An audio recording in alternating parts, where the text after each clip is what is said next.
I know y'all just as tired. Hold on. Say, man, no sunglasses.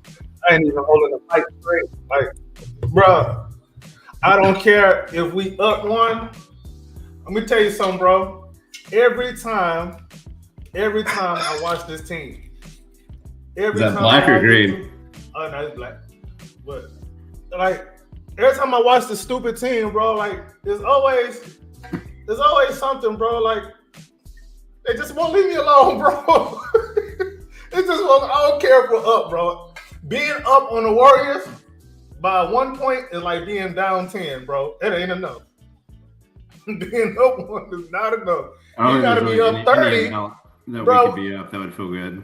Bro, we gotta be up 30 to be up 1. I'm sorry, bro. I told you.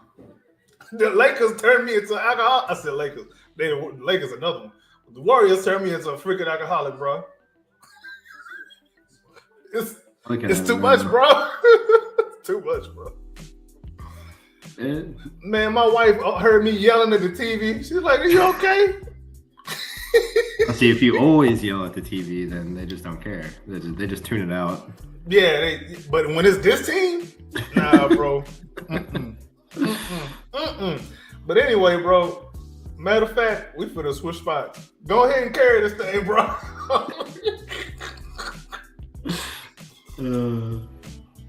Oh man. What you got for us, bro? Go ahead. Oh, is this live? Oh shit, this live. We live to the bus. Oh man, you didn't play the intro or nothing, man. I'm just out here. It was already playing when you had jumped in. All right, so I mean, the biggest thing to me is what this game has shown me is that Şengün is the key to winning these games. He's got to be able to beat Draymond one-on-one. He's got to be able to get out and contest shots. And he's got to just not complain. He's like, Draymond loves it whenever you complain. That means he knows he's winning. And I think Şengün started to turn the tables though by the end of the half. I mean, he's got to make free throws, but with a little help from Dylan and Jabari. Well, I'm saying like in terms of like literally just Draymond here. Oh, the Draymond factor. Yeah. Well, yeah, Jabari stemmed the tide 100%. He hit some clutch shots. But we're winning the Şengün minutes despite the fact that he is very up and down this game. Obviously started off terrible. And then the other thing is what I think, Golden State forces you to like abandon principles offensively, which are obviously very few and far between for this team anyway. But what kills me is that Jalen will have like Buddy Hield on him, and he's like, "Oh, I need a screen." Fuck you, do. Beat Buddy Hield off the dribble and make this team is in his head, bro. Like it's crazy. Like I get it when Jimmy Butler's on you, but if Buddy Hield's on you, just run. Like there's no way he's keeping up. He's like 33 at this point. Warriors are +7 despite the fact that in Curry's minutes, despite the fact that he's just basically passing. He's just been a decoy. Well, sure, but the other thing I think is what I'm interested to see as the game goes on is can the Rockets continue to play this, super heavy trap. Recover. I mean, they couldn't do that in a 7-game series for all 7 games. Yeah, right? No, nobody can do that. You would wear out, right? But can they do it for this whole game? TBD. Adams was a 0, so we didn't really win the double big lineups, which I think we all anticipated in this game. But it didn't get killed either. That's good news. I mean, you got to have.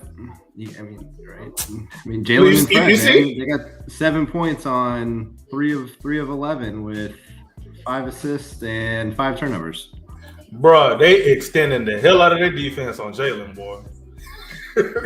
It's in part because it's in part because obviously he's one of the basically the only really perimeter threat, but the other thing is he's like not good at dealing with it, and he doesn't make passes that are like gonna. Like he'll make next level passes. Yeah. So it's like a combination of those things. But all that being said, at least he stayed in the game defensively. He got beat on a couple back cuts early, and they didn't communicate on Hield. But the second half of the second quarter, I thought he made a lot of nice defensive plays. He's been really good on Curry, honestly. Yeah. And this ain't the first time either. This season. Fast enough to get on the screens. I guess. Yeah. He's doing whatever you can to deal with Steph Curry running around them damn screens. Because them screens ain't no standstill screens. Them things moving. So his screen navigation has really taken a level up. But we don't care about that this game. This game, my brother, you need to get aggressive. You need to let your nuts drop. I don't care if Draymond under the basket and y'all got the same last name. Punch on him. Put one in his mind and let him know the next time you in this thing, the same thing gonna happen again. Get Draymond another technical foul. If I'm the Rockets, I'm trying everything to do to get under his skin. Yeah. I'm gonna put my arm around him. I'm gonna put my hand in his jersey.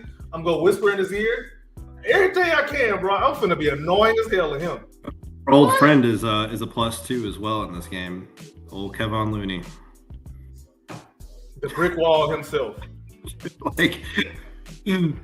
The most underrated Rockets killer of all time. I'm telling you. Dude, underwhelming, but super impactful. Yeah. And so we got contributions from Dylan and Jabari.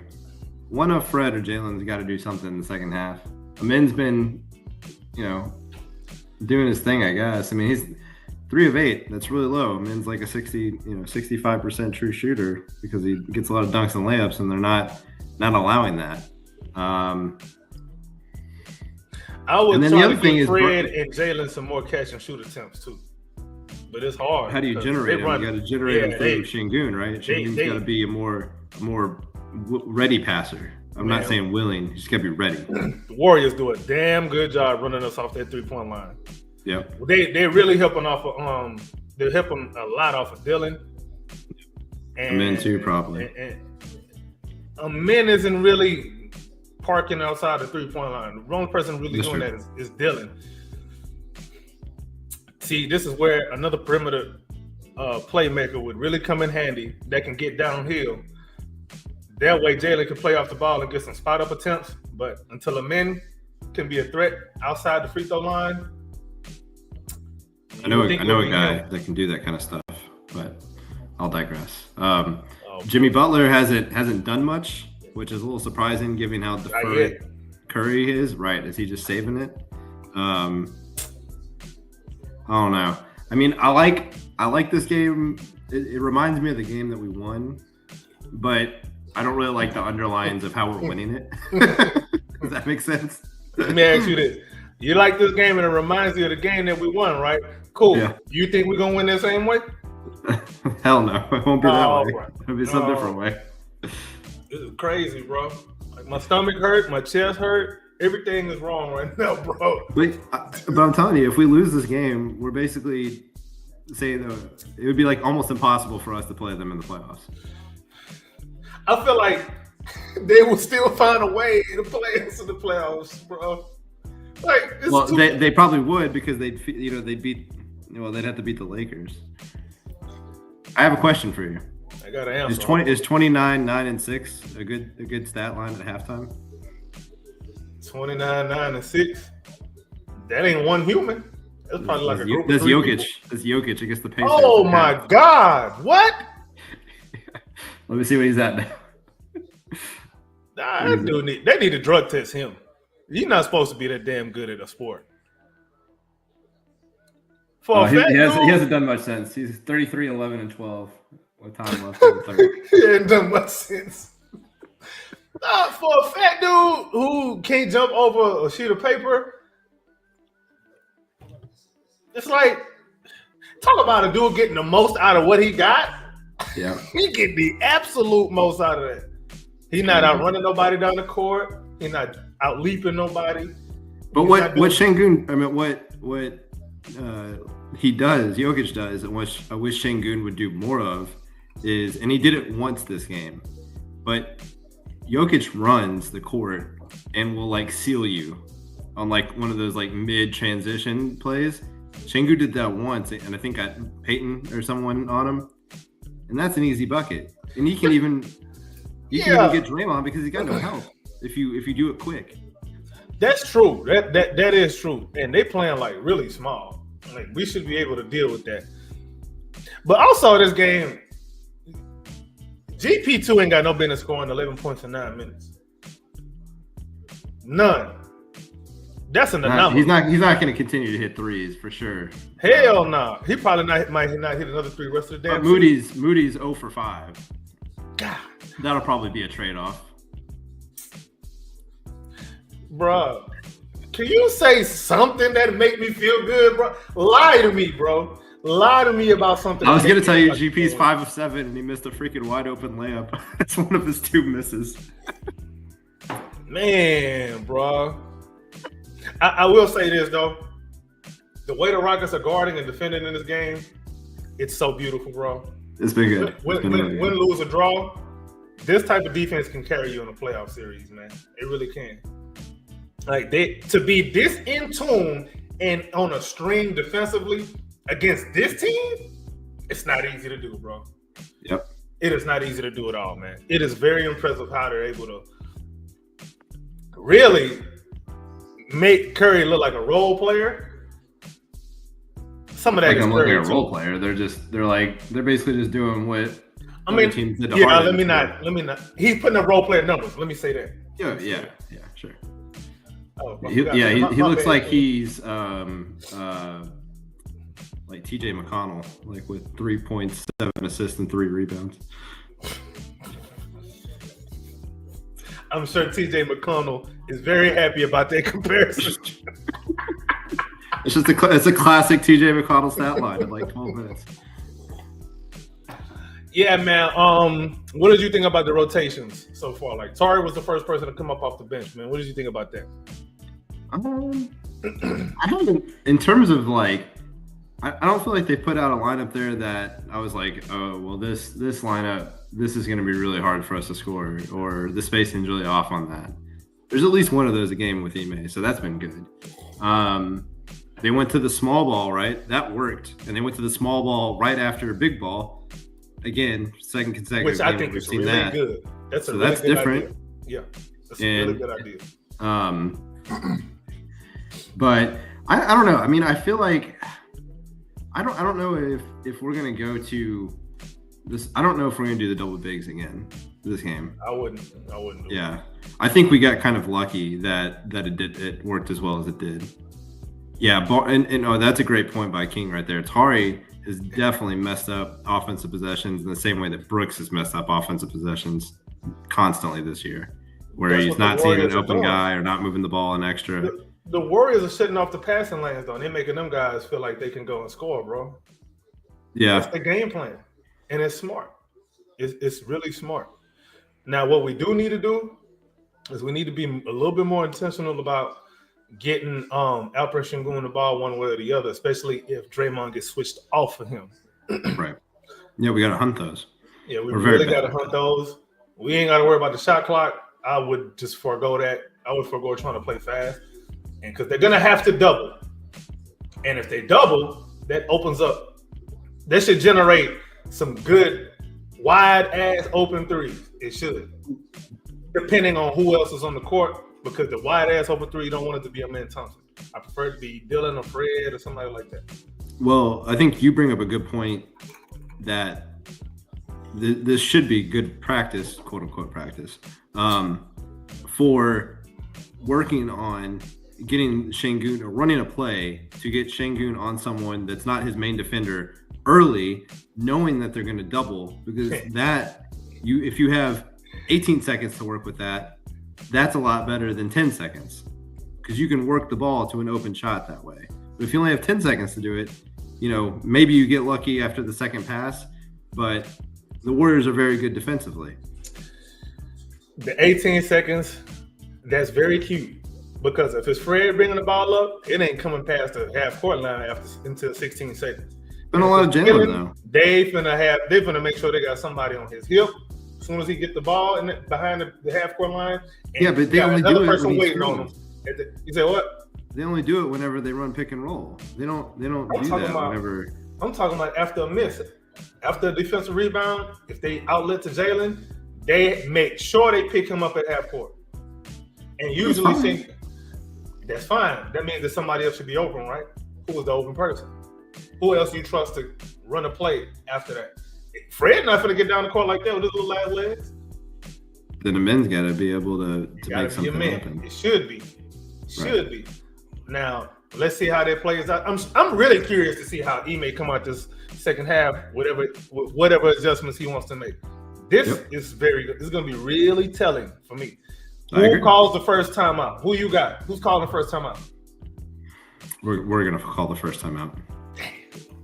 I told you. Well, it's a combination of things. Both this lineup sucks, which you say, and secondly is that you can't let the crowd get into it.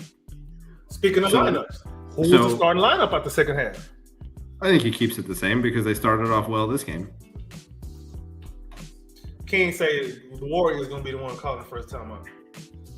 Well, Kerr's gonna have a longer rope with them. Now I know what King doing. King trying to make me feel better so I can stop drinking. King's a good friend. I'm not a good friend. No, you're not, bro. I might finish half of this thing messing with you, bro. God, no, man. Oh, so you still? What's your final score again, bro? 107.95. I feel like that's a play. 107.95. Who got 107? The Warriors. Stupid question. Well, if I'm smart, I would go to sleep right now so I could just go ahead and at least sleep better knowing we up at halftime. But the problem is I'm going to wake up at midnight like, damn, I know we lost that game. And I'm going to check the score, and I ain't going to be able to go to sleep. All right, here's the question. We scored 18 points and then 33 points. Will we have another quarter where we score over 25? No. Now, that is also okay if we hold them to less than 48 points or 48 or less points in the second half. And how plausible is that, knowing that Steph Curry is who he is? Man, see, the thing is though, whenever you double like that, I feel like it's like you cap their high end game, right? But they're just gonna steadily knife you to death over the course of a game because you're just playing 4-on-3 for the whole time. But one of those four is not Steph Curry, so they're getting good shots though. It's not Curry getting any shot. An ass naked Jonathan Kuminga shot is better than a guarded Steph Curry shot. Yeah, that's just what he is, bro. He's like that. Anyway, second half done started. We're gonna see how much of this J-Dub I'm gonna finish by the time the game over. The real questions. If we win, I might have to go live, but I don't know how sober I'm gonna be. All right. So we're gonna find out. Anyway, y'all know what to do. Tell a friend to tell a friend. We out.